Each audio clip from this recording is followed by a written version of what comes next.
Drama kasus ex-Jampitsus Febri Adriansyah masih panjang. Dalam sidang pra-peradilan hari Kamis dengan termohon Kortas Tipikor Polri, Polda Metro Jaya dan Kejagung, saksi ahli dan penasihat hukum Febri mengungkap sejumlah pelanggaran prosedur. Pihak Febri mengklaim pelanggaran prosedur membuat penetapan tersangka hingga penyitaan aset tidak sah. Ada kewajiban bagi aparatur penegak hukum untuk memeriksa calon tersangka sebelum penetapan tersangka. Di permohonan kami, itulah yang kami sampaikan, penetapan Pak FA sebagai tersangka di Polri tidak didahului dengan pemeriksaan calon tersangka. Karena itulah kami argumentasikan penetapan tersangka tersebut tidak sah. Ahli Hukum Tata Negara dan Administrasi Negara Universitas Tarumanegara Rasji yang dihadirkan pemohon menyebut penggeledahan rumah Febri Adriansyah di Sentul Bogor cacat wewenang karena tumpang tindih dua surat perintah polisi yang berbeda yurisdiksi. Ketika di luar wilayah yurisdiksi, maka itu adalah bukan wewenangnya, karena dalam administrasi itu ada pembagian wewenang, pembagian waktu, pembagian tempat, pembagian substansi. Ketika melakukan seberang wilayah, nah itu menjadi tindakannya sewenang-wenang, karena tidak punya dasar melakukan itu di wilayah lain. Kalau tidak ada relevansi, maka masing-masing kewenangan berdiri sendiri, nggak bisa pengadilan di luar wilayah itu menetapkan, memberikan izin. Polri sebagai pihak termohon menyatakan sekalipun Febri tidak diperiksa lebih dulu, penetapan tersangka tetap sah. Oleh karena penetapan pemohon sebagai tersangka telah dilakukan berdasarkan hasil penyidikan dan didukung oleh sekurang-kurangnya dua alat bukti yang sah sebagaimana dipersyaratkan pasal 90 ayat 1 KUHP, maka tidak adanya pemeriksaan pemohon terlebih dahulu sebagai calon tersangka tidak mengakibatkan penetapan tersangka menjadi cacat hukum. Tim hukum Kejaksaan Agung menilai dalil pra-peradilan dari pihak Febri yang menyoal ketidakjelasan pidana asal atau predicate crime tidak berdasar. Sebab sudah jelas tindak pidana korupsi jadi tindak pidana asal kasus ex-Jampitsus. Dalil pemohon mengenai tidak jelasnya predicate crime adalah tidak berdasar karena penetapan tersangka telah secara tegas menyebutkan tindak pidana korupsi sebagai tindak pidana asal dan penyidikan TPU tidak harus menunggu terlebih dahulu pembuktian tindak pidana asal. Perkara yang disidik adalah perkara dugaan tindak pidana pencucian uang dengan tindak pidana asal, dugaan tindak pidana korupsi dan atau dalam proses penanganan hukum lainnya. Direktur Eksekutif Lingkar Madani Ray Rangkuti mencium gelagat proses peradilan ex-Jampitsus yang panjang dan jeda pra-peradilan bakal semakin membuat perhatian publik redup dan mengaburkan kelanjutan perkara utama. Tapi boleh jadi ada tujuan lain, yaitu memperpanjang kasus ini supaya lama. Dengan begitu perhatian orang makin melemah. Dengan begitu, ya itu tadi, kalaupun misalnya harus dilokalisir, dapat dilokalisir sebab perhatian orang kepada siapa, kemana lagi setelah ini aliran uang itu mengalir misalnya, tidak terlalu tinggi lagi. Sebelumnya, kasus ex-Jampitsus Febri Adriansyah jadi sorotan publik karena temuan 74 kg emas dan uang tunai sekitar ₹0,5 triliun. Penanganan perkara Febri sempat diwarnai drama ketegangan antar aparat penegak hukum. Dari Kortas Tipikor Polri, penyidikan yang belum rampung, lalu beralih ke Kejaksaan Agung. Belakangan, tim 9 Kejagung membuat sejumlah sprindik baru dengan tersangka Febri dan 2 orang dekatnya.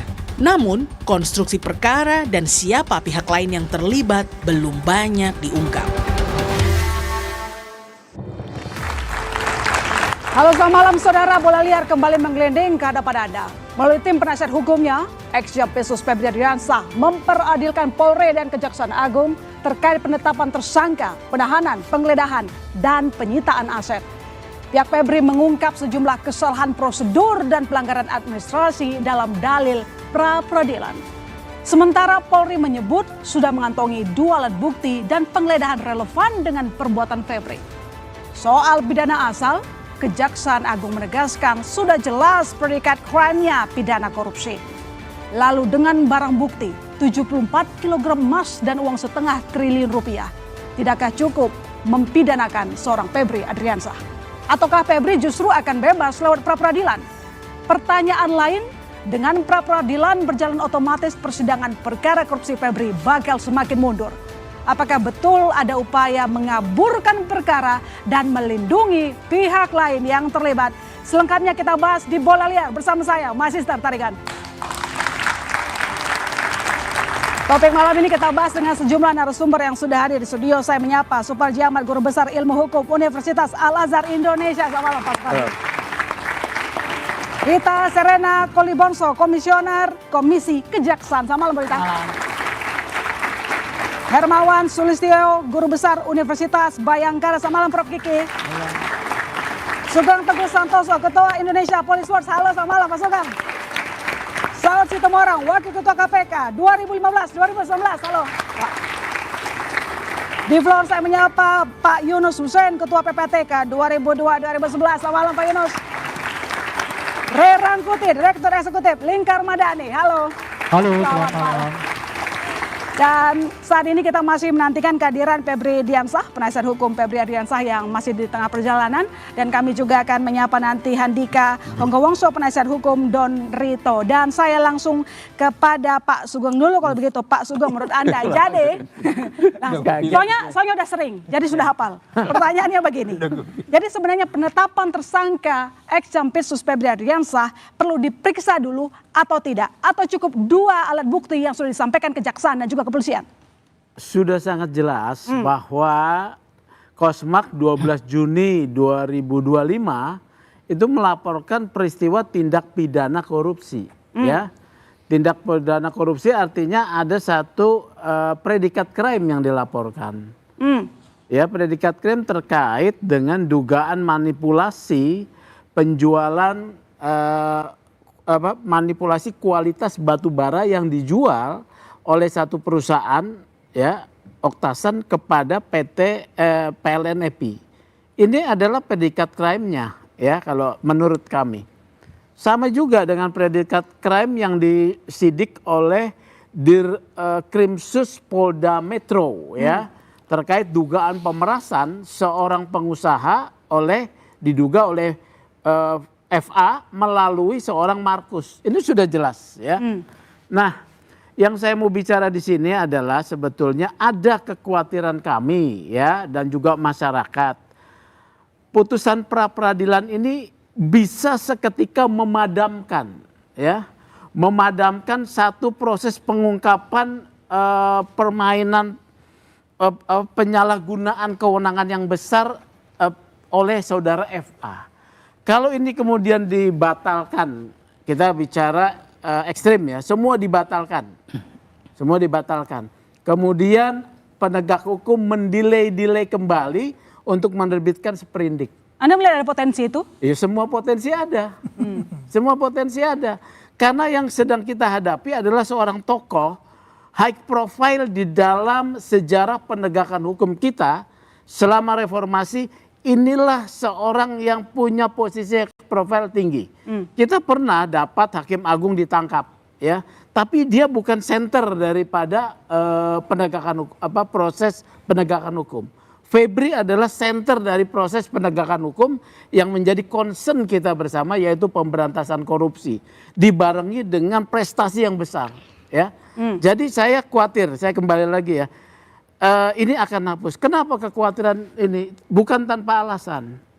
Penelitian Kosmak atas perkara Jarof Rikar yang menempatkan pasal gratifikasi, bukan pasal suap, adalah instrumen dari tindakan sengaja perkeliruan dari Jampitsus untuk mengkooptasi peradilan. Artinya rahasia-rahasia terkait dengan proses yang tidak benar, ya, mungkin dalam proses peradilan Febri pegang. Jadi seperti itu, ya. Maka kalau ini pupus, kita tidak bisa membongkar satu proses hukum yang penuh dengan kesengajaan perkeliruan dan penyalahgunaan. Baik, Tan, nanti saya lanjutkan soal kecurigaan Anda itu. Saya ke Prof. Suparji kalau begitu. Jadi menurut Anda, apakah memang mutlak harus diperiksa dulu? Karena dilihat di sini mereka itu mengandalkan putusan MK nomor 21 tahun 2014. Di mana memang harus diperiksa dulu, baru ditetapkan sebagai tersangka. Ya, bahwa dasar hukumnya itu tadi, putusan MK 21 2014. Di mana seseorang ditetapkan sebagai tersangka harus tidak-tidaknya 2 alat bukti. 2 alat bukti tadi adalah kuantitatif dan kualitatif. Artinya memenuhi kuantitas minimal 2 Dan kualitas dalam arti alat bukti tadi memiliki relevansi dengan dugaan atau unsur pidananya. Nah, pada sisi yang lain bahwa sebelum ditetapkan sebagai tersangka harus diperiksa terlebih dahulu sebagai calon tersangka. Itulah ketentuan putusan MK. Jadi status tadi itu. yang tersangka sekarang ini menurut Anda nggak ilegal? Nah, persoalan tadi itu adalah bahwa putusan MK tadi adalah terkait dengan KUHP lama. Nah, Di mana KUHP lama sekarang kan sudah tidak berlaku lagi.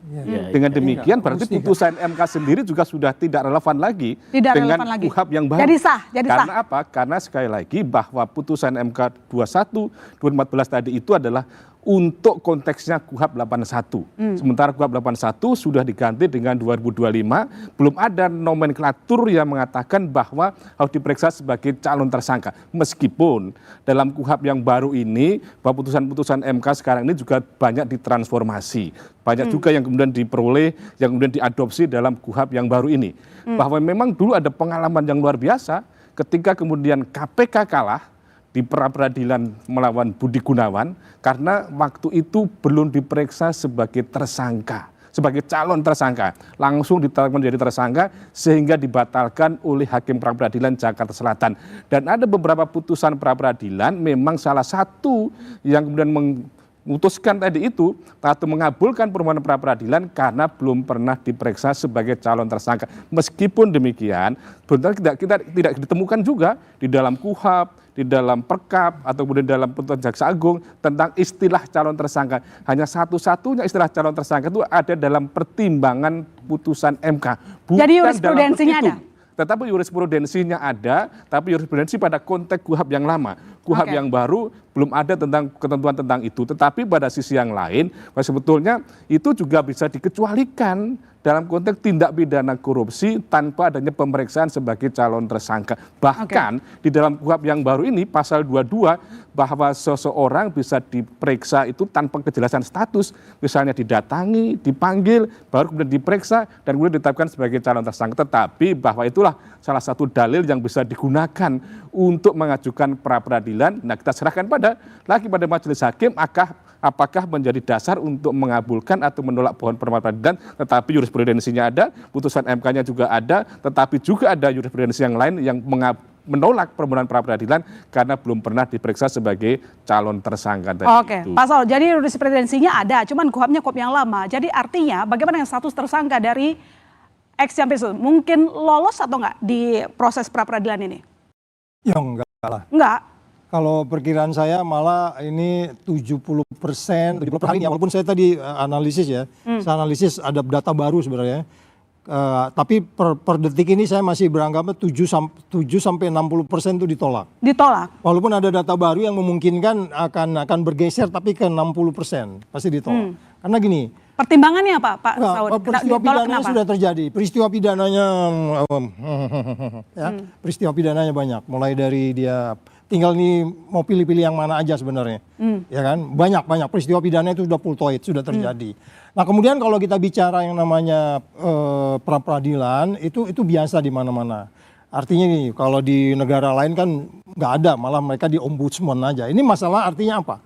Penegasannya secara filosofis itu adalah ini soal administrasi, soal tata persuratan, bahasa kasarnya itu soal tata surat persuratan. Anda nggak bisa membatalkan hanya persoalan tata persuratan gara-gara salah surat, salah nama, salah kirim, salah rapat, atau salah kemudian yang tata cara aja ya. Tetapi peristiwa pidananya sudah terjadi, sudah fultoid, dan kamu nggak bisa lari dari situ, my sister. Kamu nggak bisa lari. Jadi artinya dengan asumsi saya tadi pun katakan nanti kalah, tetapi dalam perkiraan saya menang 70% itu ditolak ya. Tetapi itu pun nanti bisa diulang. Kita juga biasa kok mengalami dulu kasus-kasus besar, high profile person, kemudian masyarakat ribut, kemudian segala macam framing, wah KPK takut, segala macam. Enggak, nanti kita ulangi lagi prosesnya. Nah, karena begini, yang mau kita mau dari case ini kan tadi udah disebut.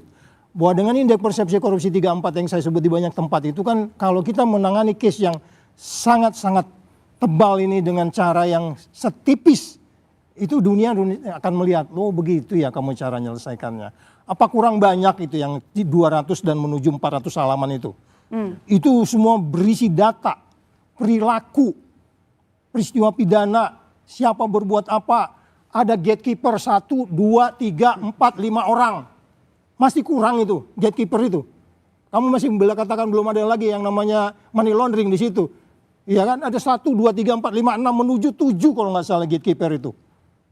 Masih kurang itu. Nah jadi maksud saya kita nggak usah terlalu ini, masyarakat Indonesia percaya saja. Ya kita yang 9 orang itu firm melaksanakannya, mendalaminya. Cuman kita pertanyakan kalau hanya FA yang dibawa ke depan pengadilan. Nah itu nggak bisa gua kejar tuh. Ya kan, karena ini banyak ini. Kita baru bicara segini loh dari yang debal ini. Kira-kira gitu, Mai. Oke, baik. Prof Kiki, jadi sebenarnya menurut Anda melalui pra-peradilan apakah nanti Ekjampitsus bakal lolos?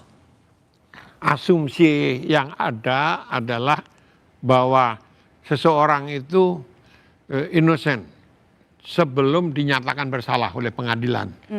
Asumsi ini asumsi publik. Kalau aparat penegak hukum, APH, tidak boleh punya asumsi bahwa calon tersangka atau tersangka itu innocent, dia tidak bersalah. Asumsinya harus Praduga tak bersalah? Praduga bersalah. Bersalah. Praduga bersalah, presumption of guilty, jangan presumption of innocence. Kalau presumption of innocence, lalu penjahat nggak ada yang ketangkap. Nah, presumption of guilty, praduga bersalah. Maka pendekatannya harus pendekatan bersalah. Dan ini perdebatan ini menurut saya ini aspek administratif. Tadi Pak Saud sudah bilang ini aspek-aspek administratif. Korupsi, kejahatan luar biasa. Harus luar biasa juga penanganannya. Nggak bisa administrasi, cuman salah ketik lalu dibatalkan gitu. Nah, kalau itu terjadi, yang saya pikirkan selama ini terbukti bahwa sarjana hukum itu yang pinter jadi lawyer, kan? Seperti kasusnya Febri Diansa. Febri Adriansa. Masa alumni KPK belain koruptor itu nggak masuk akal saya gitu. Dia nggak datang gara-gara Mas Kiki. Nggak ini. Saya bilang alumni KPK harusnya melekat itu gitu. Gimana kita mau memberantas korupsi kalau alumninya aja belain korupsi? Pak Saud nggak belain kan? Nah, itu satu. Jadi pendekatannya jangan legal formalistik. Pendekatannya itu harus legal etiko, supaya terserap apa rasa publik ini. Rasa publik itu apa? Tembak mati aja udah. Oke, ditahan di situ. Tahan di situ. Nanti saya follow up. Nanti saya follow up ke Anda. Baik. Sedikit lagi. Kenapa? Ini masih ada. Ayo, kalau tembak mati itu kita tidak boleh mengambil alih hak Tuhan untuk mencabut nyawa seseorang, maka jangan kita bawa ke Cina. Kalau kita bawa ke Cina, yang ditembak aja, tembak mati di depan publik itu Menteri Pertahanan. Tapi bukan Menteri Pertahanan Konoha loh ya. Menteri Pertahanannya ke Cina. Kita bawa ke Jepang. Di Jepang orang yang sudah kayak begini bunuh diri dia. Malu. Ini nggak tahu malu. Jadi suruh belajar dulu ke Jepang, habis itu suruh bunuh diri. Kita nggak ada yang berdosa gitu. Itu. Baik, saya ke Bu Rita kalau gitu. Bu Rita, yang di soal itu juga soal cacat prosedur penahanan. Jadi menurut Anda sendiri harus dijelaskan tidak soal subjektif atau cukup alasan subjektif penyidik dianggap perlu? Ya, sebenarnya kan di pra-peradilan itu jelas ya, yang diperiksa hanya terkait dengan formil. Ya. Jadi yang diajukan dalam 2 perkara pra-peradilan itu sendiri, ya, kebetulan dua-duanya itu ada kejaksaan yang jadi tergugat ya. Saya yang di 134 itu sebagai turut tergugat, yang satunya lagi turut termohon, yang satu lagi termohon. Ya. Karena formalitas yang dipersoalkan dan itu pun juga terbatas. Ya. Jadi saya kaitkan dengan penetapan tersangka, penetapan penahanan, dan itu formalitas. Dan itu pun juga terkait dengan apa yang tadi disampaikan oleh Bapak, bahwa itu terkait dengan bukti 2 bukti permulaan yang cukup. Jadi secara formal itu ada beberapa hal. Nah, kemudian untuk yang terkait dengan substansi, ya, material kalau dalam bahasa hukumnya itu nanti di persidangan, ya. Apalagi belum ada surat dakwaan di sini. Jadi yang ada di KUHP memang diantaranya penetapan, satunya lagi mungkin terkait dengan penetapan atau mengenai penyitaan, ya, penahanan dan juga satu lagi penyitaan. Penyitaan juga. Penyitaan pun itu juga jelas di dalam KUHP. Yang bisa mengajukan itu adalah pihak ketiga. Jadi dia bukan kutak-kutik soal sah atau tidaknya penyitaan, tapi terkait dengan apakah barang bukti itu relevan atau tidak. Saya kira mungkin di sini bisa kelihatan. Jadi kembali lagi saya kira terkait dengan hal-hal yang diajukan ke pra-peradilan, ya, itu jelas bahwa tentang formalitas, dan kalau kita lihat dari jawaban dari kejaksaan yang disampaikan di pengadilan, saya kira nggak banyak dikutip ya, itu semua sudah disampaikan itu terkait dengan hal-hal apa yang termasuk pra-peradilan atau hanya administratif yang disampaikan Pak Saur. Ya, administratif itu bukan menjadi bagian. Jadi artinya pengaduan tadi soal penyitaan bukan dari pihak tersangka, harusnya ada pihak ketiga yang mengadukan itu. Itu jelas. Ya, di dalam. Berarti itu nggak sah. Berarti yang sekarang nggak sah. Tidak sah. Baik, ya, kita lanjutkan. Patut ditolak gitu. Jadi sebenarnya ada beberapa hal yang memang jawaban di sana mungkin bisa untuk meyakinkan kita bahwa pra-peradilan ini hakim bisa mempertimbangkan jawaban-jawaban yang diajukan di sana. Yang diajukan oleh kejaksaan, saya pikir. Oke, Bang Rey, jadi kalau disampaikan oleh Bu Rita bahwa penyitaan, soal kasus penyitaan itu harusnya diajukan oleh pihak ketiga, artinya yang punya barang, tapi sekarang kasusnya yang mengajukan pra-peradilan soal penyitaan adalah tersangkanya. Nanti kita bahas tetap bersama kami di Bola Liar.